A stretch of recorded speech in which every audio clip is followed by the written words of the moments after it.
एक मिनट शांत रहो, तुम्हारे घर ना ईडी आ जाए। एक अनपढ़ आदमी देश पर कितना बड़ा बोझ बनता है। एक्शन।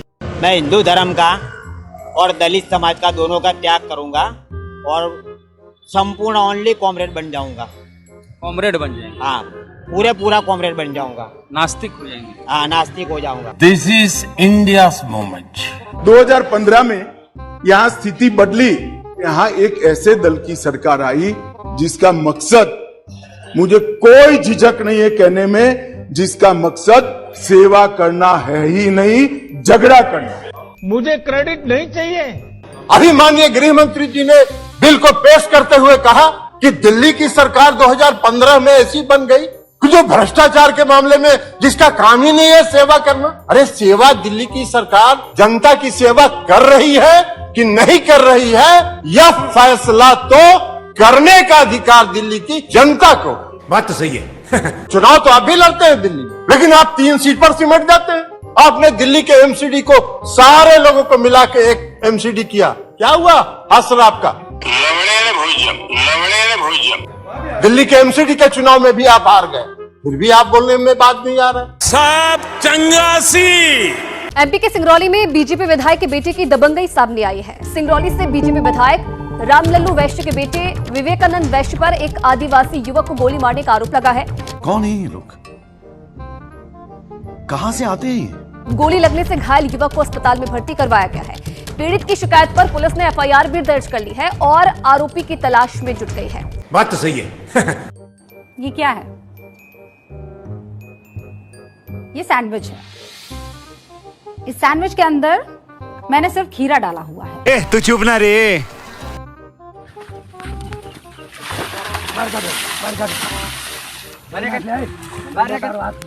एक अनपढ़ आदमी देश पर कितना बड़ा बोझ बनता है। जय श्री राम बोल, जय श्री राम। वीडियो कराना। जय मां मोगल, जय श्री राम बोल, जय मोगल।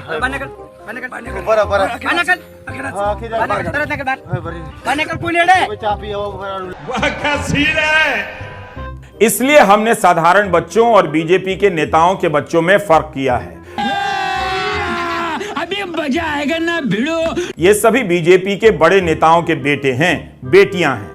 ये सारी तस्वीरें ट्विटर पर हैं, जिन्हें इनके मुख्यमंत्री शिवराज सिंह से लेकर अन्य मंत्री और सांसद पिताओं ने ही डाले हैं। बात तो सही है। बस बताना यह है कि पिछले 10 साल में ऐसी यात्राएं निकाली गईं जिसके दौरान हिंसा हुई है। इन यात्राओं में एक भी बड़े नेताओं का बच्चा, चाहे विदेश में पढ़ता हो या यहाँ की घटिया यूनिवर्सिटी में पढ़ता हो, आपको नजर नहीं आएगा। कोई भी सांसद नजर नहीं आएगा।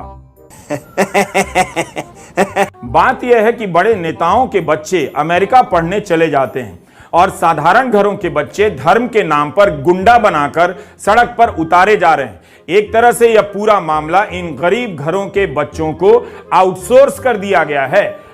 मस्त प्लान है, ताकि कोर्ट कचहरी की राजनीतिक कीमत नेताओं को ना चुकानी पड़े, जेल ना जाना पड़े या इस्तीफा ना देना पड़े। यही खेल आपको समझना है। अभी समझ नहीं आएगा, 20 साल बाद आप समझेंगे, जब ठीक से सब बर्बाद हो जाएगा। जब सच्ची नियत के साथ काम होता है तब सही विकास होता है। सर, उस समय कुछ आसान था, लेकिन अब थोड़ा हार्ड हो गया है। जब मोदी जी के जमाने में तो नहीं, मोदी जी के जमाने में अब हार्ड हो गया है थोड़ा सा, क्योंकि हर एक चीज की महंगाई बहुत ज्यादा हो गई। कहीं भी मोदी जी तो कह रहे थे जो चोरी, भ्रष्टाचार, इधर उधर के गलत काम कर रहे थे उनके पेच हमने कस दिए, और वही लोग परेशान हैं, ईमानदार लोग नहीं परेशान। नहीं, ईमानदार लोग के पास कमाई नहीं रही है। अब वो पूरे मार्केट में कहीं देख लें, किसी दुकान की दुकानदारी नहीं है, सब खत्म है।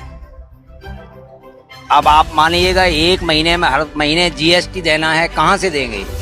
सभी दुकानों को जीएसटी से अटैच करते जा रहे हैं।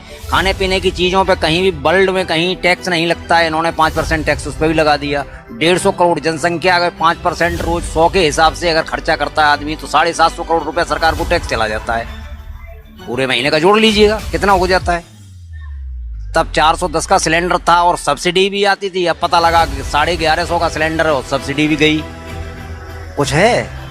सरकार फिर भी वाहवाही लूटती है। कहीं नहीं साहब, सड़क पे गाड़ियां देख के अंदाज लगा लेते हैं कि बहुत ज्यादा लोगों के पास पैसा हो गया है। देश का माहौल वैसे तो इंडिया जब ये गठबंधन बन गया है तो सरकार तो 99, अगर इनके पास एक ही मुद्दा है कि अब ये हिंदू मुसलमान करवाएंगे ही, बिना करवाए इनके पास कोई रास्ता नहीं। ज्ञान वापिस से शुरू कर ही दिए योगी आदित्यनाथ। यहाँ हो ही रहा है, मेवात में शुरू हो गया, मणिपुर में है ही। ऐसा कौन सा प्रदेश है जहाँ बवाल नहीं मचा हुआ? हर जगह मचा हुआ है। नामुमकिन को मुमकिन कर दे, मोदी है तो मुमकिन है, अरे मोदी है तो मुमकिन है।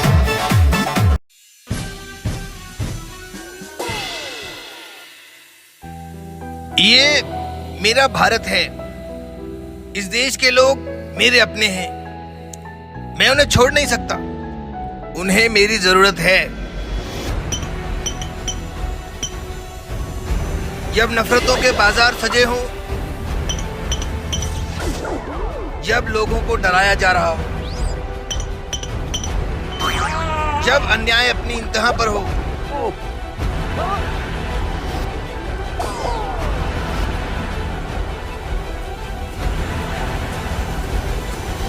तो आवाज उठाना जरूरी है, एक साथ आना जरूरी है।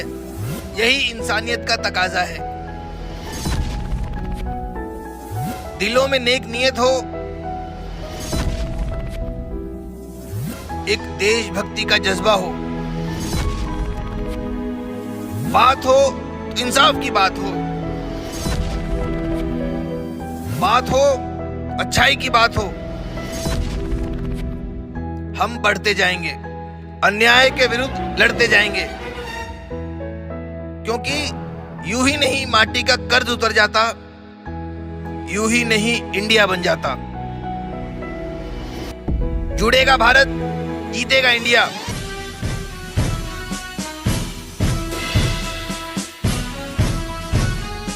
वोट फॉर इंडिया, महंगाई से मुक्ति के लिए वोट फॉर इंडिया, युवाओं को रोजगार के लिए वोट फॉर इंडिया, नारी के सम्मान के लिए वोट फॉर इंडिया। तो धन्यवाद दोस्तों, आपसे मिलने का मौका मिला। Thank you very much and thanks for everything.